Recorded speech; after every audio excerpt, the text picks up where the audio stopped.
എടാ മോനെ ഒന്നും കൂടെ ഇറങ്ങി വാടാ. എത്ര നേരമായി അമ്മ ഇവിടെ നോക്കി നിൽക്കണു? ഇങ്ങനെ അമ്മയിട്ട് കളിപ്പിക്കണോ? നല്ല കൊടുവാളും വെട്ട് പിടിക്കണില്ല.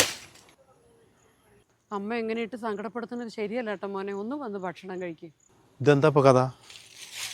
ഇതിൻ്റെ മുകളിലാ കുട്ടികൾക്ക് കയറി കളിക്കാൻ പറ്റിയ സ്ഥലം.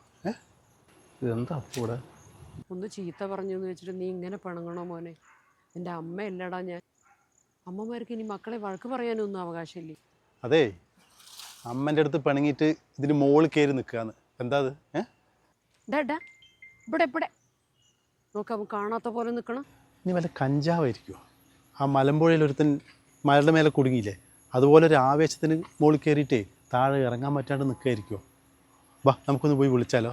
ഒന്ന് നല്ല വാക്ക് പറഞ്ഞ് വിളിച്ചിട്ട് അവനൊത്തിരി ധൈര്യം കൊടുത്തിട്ട് വിളിച്ച താഴെ ഇറങ്ങുകയാണെങ്കിലോ? വരി. അതേ, നമ്മൾ വിളിച്ചാൽ അവൻ വരില്ല. പിന്നെ ഫയർഫോഴ്സ് വന്ന് വിളിക്കണം? അതല്ല, അവൻ ഈ ടാങ്ക് ക്ലീൻ ചെയ്യാൻ വേണ്ടി കയറിയതാ. ഇപ്പോഴല്ല, 2 വർഷം മുമ്പ്. അന്ന് രാവിലെ ഇവരോട് എന്തിനാ പിണങ്ങിയിട്ട് ഭക്ഷണം പോലും കഴിക്കാണ്ടാണ് അവൻ പണിക്ക് പോയത്. അവൻ ഈ ടാങ്ക് ക്ലീൻ ചെയ്തുകൊണ്ടിരിക്കുമ്പോൾ അതറിയാണ്ട് ആ പമ്പ് ഓപ്പറേറ്റർ പുഴയോരത്തുള്ള പെരയിലെ മോട്ടറില്ലേ, അത് ഓൺ ചെയ്തു. നല്ല ഫോഴ്സിൽ ഈ വലിയ പൈപ്പിലൂടെ വെള്ളം വന്ന് അവൻ്റെ ദേഹത്ത് വീണപ്പോൾ അവൻ ആകെ കുഴഞ്ഞു. അവനൊന്ന് എണീക്കാനോ അവിടെ അതിൻ്റെ ഉള്ളിലുണ്ടായിരുന്ന ഏണിയിലൊന്ന് പിടിക്കാൻ പോലും പറ്റിയില്ല. ആ വെള്ളത്തിൽ അങ്ങനെ കറങ്ങി.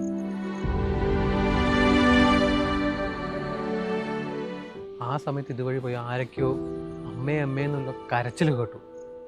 പക്ഷെ അത് എവിടെ നിന്നാണെന്നുള്ളത് ആർക്കും മനസ്സിലായില്ല. അന്ന് വൈകുന്നേരം അവൻ വീട്ടിൽ തിരിച്ചെത്താണ്ടായപ്പോൾ നാട്ടുകാരെല്ലാവരും കൂടി തിരയാനിറങ്ങി.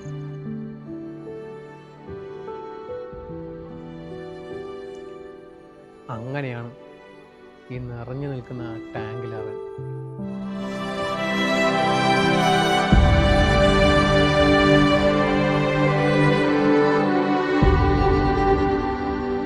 ഇത്ര നേരം വിളിച്ചിട്ട് നീ വന്നില്ലല്ലോ. നിന്റെ പെറ്റ തള്ളയില്ലേ ഞാൻ. അന്ന് തൊട്ട് അവരിങ്ങനെയാണ്. ഇടയ്ക്കിടയ്ക്ക് ഈ ടാങ്കിൻ്റെ താഴെ വരും. മുകളിൽ അവരുടെ മകനുണ്ടെന്ന് വിചാരിച്ചിട്ട് ഭക്ഷണം കഴിക്കാൻ വേണ്ടി വിളിക്കും. വന്ന് ഭക്ഷണം കഴിക്കട മോനെ. നീ ഇങ്ങനെ ഇട്ട് വിഷമിപ്പിക്കുന്നത് ശരിയല്ല കേട്ടോ. ദേഷ്യം വന്ന് എന്തെങ്കിലും ഒന്ന് പറഞ്ഞു എന്ന്